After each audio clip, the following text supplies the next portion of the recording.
Welcome back. Well, it continues to be a volatile session. Nifty is in the red right now, down around 11 odd points. So we'll keep tracking markets for you, of course. But stock specific action, as I said, on the back of news updates as well. And one of the stocks that we are focusing on today is Adani Wilmar. It is higher in trade on the back of Q3 business update. Mangnam, how did it look? Well, the Q3 business update for the company looked better, this time around, primarily because it was also the festive season. So the overall revenue for the company grew in high single digits. The internals, that's what's positive out here.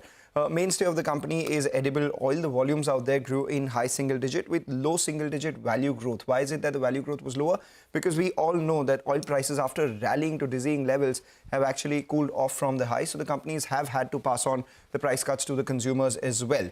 But the margin driver of the company, which is the food and FMCG business, that grew in mid-40s in terms of revenue, and volumes grew in high 20s. And this was on account of, them selling more wheat as well as some rice as they increase their distribution too. Industry essentials, where they, supply oleochemicals, etc., to a lot of the consumer companies, have seen revenue growth in high teens as well. The company said that growth for them has been broad-based across both urban and rural. However, urban has had higher saliency than rural markets itself. In oil business itself, where they say that the growth has been in high single digit, B2C or, direct to consumer sort of oils have grown in high double digits. The reason why the growth has been limited out there is because institutional demand for edible oil this time around was weak. So all these things point to better performance this quarter, and that's why the stock is holding up in the green after having corrected a bit from the highs as well.